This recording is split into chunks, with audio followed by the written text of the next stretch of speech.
Julie's come to Dublin, where the Ladies' Land League had their headquarters. Key records are kept here at the National Library. There's some really interesting document here, Julie, that describes exactly what the Ladies' Land League were and why they were set up. Ah, the Ladies' Irish National Land League. To our countrywomen, women of Ireland, you must do your duty whilst your county men do theirs. Be ready at last to help the evicted sufferers in every part of Ireland. You cannot prevent the evictions, but you can and must prevent them from becoming massacres. This is 1881. 1881. Yes. So this was a call to the women of Ireland because all of the leaders of the Land League were in prison. The ladies collected money from all over the country. The idea was to try and get people to stay in their properties as long as possible and not be evicted. Heroines, they were. Heroines. Here's the Nation newspaper and the Ladies' Land League. The weekly meeting of the Ladies' Land League was held on Tuesday. There was a large attendance. The Treasurer announced that the grants to evicted tenants, prisoners' families, etc., amounted to £889, 11 shillings, 10 pence. Gosh, the following sums have been received since. Island Ady, Ladies' Land League, County Mayo, per Mrs. O'Brien, Miss Doyle and Miss Fitzgerald, £2. So they've raised £2. Oh, yes. Love them. Oh, that shows how poor they were in Island Ady. Oh. Being the first mentioned there, she's obviously of some significance, Mrs. O'Brien. Yes. So do you know what her name was? Maria. Maria. Maria O'Brien. Yes. She was managing the money for all of these different funds. So people who were evicted had a fund. Their prisoners were also given a fund. Right. And their prisoners' wives and families were also looked after by the Ladies' Land League. And it would have been your great-grandmother's job to make sure that all of this was properly accounted for. And this probably would have been the treasurer with the pen there, or the quill. Oh, how wonderful. That could be my great-grandmother, Maria. It was absolutely essential that pristine accounting happened in every single branch. So they could never be questioned. And there could never be a question raised about the financial management of the Ladies' Land League. How big was this organisation? Around about 400 branches of the Ladies' Land League existed. And this is the first time that women were organised like this in Ireland. Let me show you this document. Gosh. It's a little bit of light reading, Julie. Yeah. There we go. The Archbishop of Dublin issued a pastoral letter that was read out in every church in his diocese. Right. And this is what he had to say about the Ladies' Land League. The modesty of her daughters was the ancient glory of Ireland. But all this is now to be laid aside, and the daughters of our Catholic people, under the flimsy pretext of charity, to take their stand in the noisy arena of public life. They are asked to forget the modesty of their sex and the high dignity of their womanhood by leaders who seem utterly reckless of consequences. Well. So, what was the response to this? There was an immediate flood of new members of the Ladies' Land League. No. It had completely the opposite effect. So that, oh, how wonderful. They went against it. Oh, I'm thrilled. I am thrilled. But still quite scary for them to have that. It is. You had the coming from above. Yeah, you stop this or else. Stop what you're doing or else. Yes.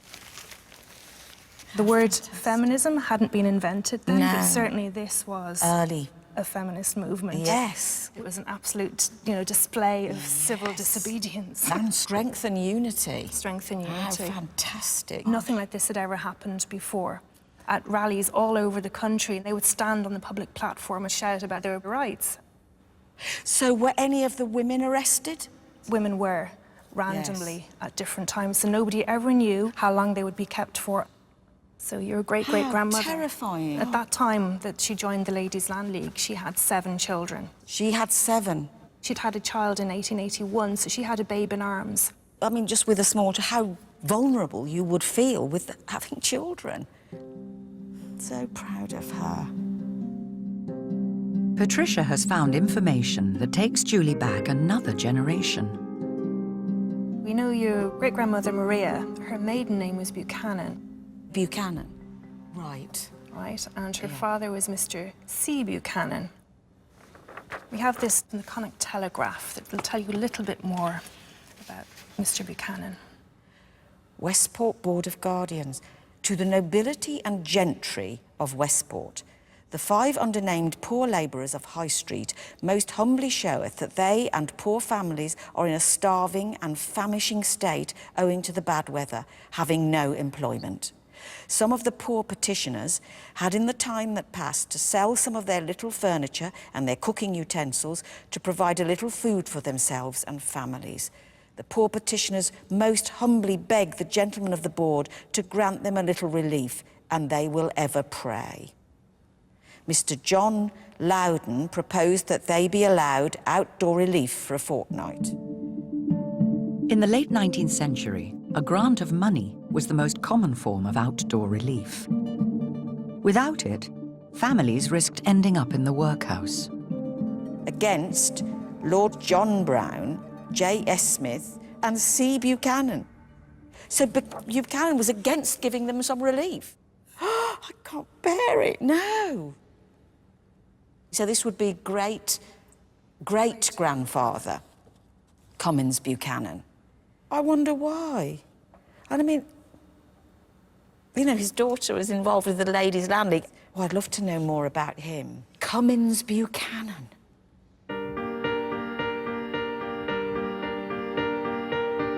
To find out why her great-great-grandfather, Cummins Buchanan, voted against giving relief to the poor families, Julie is heading back to County Mayo.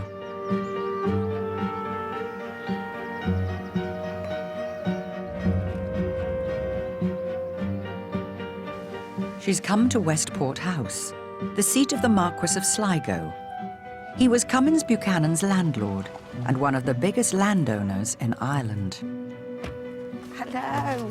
Hello, Julie. She's meeting Dr. Sean Lucy, who's been researching her ancestor. Sean, I found out my great-great-grandfather, Cummins Buchanan, voted against helping these poor labourers. And I just wondered, why would he have voted against these men, do you think?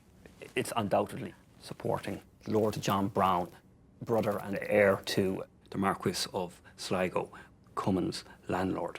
So presumably Cummins Buchanan, he's in with his landlord.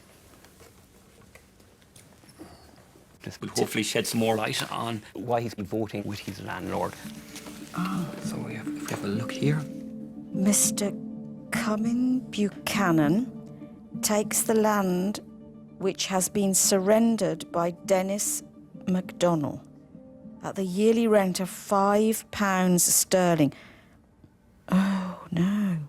So he's been given land. Someone else has had to surrender that. Why would O'Donnell have surrendered the land? Well, that indicates that the land was given up, most probably because of eviction. I can't bear it. He was evicted and Lord Sligo gave the land to Cummins Buchanan. He was well in with his landlord, wasn't he? It looks like Cummins was a land grabber. Land grabbers took over the land seized from evicted tenant farmers. Men like Cummins Buchanan, who profited from their neighbours' losses, were shunned by the community.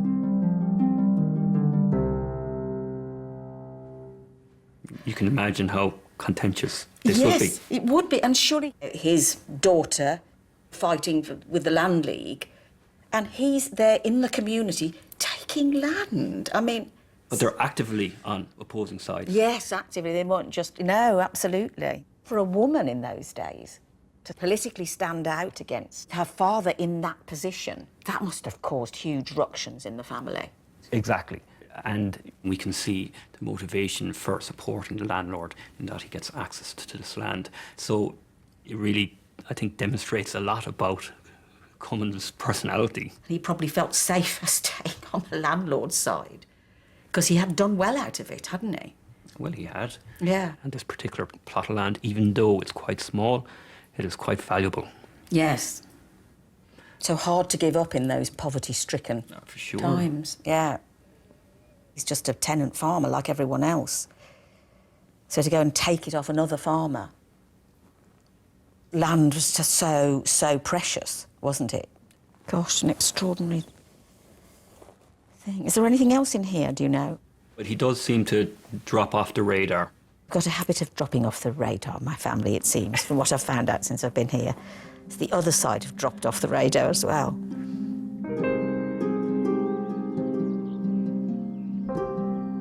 When I first saw that he turned down help for these poor, starving men, I thought, oh no. My heart, I have to say, my heart sank. To then find that he had taken land. I'm not condoning it at all, but I can understand why if someone had the opportunity to get a bit more land that they would take it. And like everyone, really, he was, you know, doing the best for his family as he saw it. I'm not going to get angry at him, although I think it's a dreadful thing to do. What comes out of this is how strong Maria O'Brien was in order to do what she did at that time with that father. I mean, I found it difficult to go against my mother, Anne O'Brien, you know, to become an actress. That was really hard. I had to get people to stand in between us. So, you know, it's very easy to sort of vilify one lot and beatify the others, and I don't want to do that, really. But as I say, I would be on the side of Maria and John and Anthony Clark.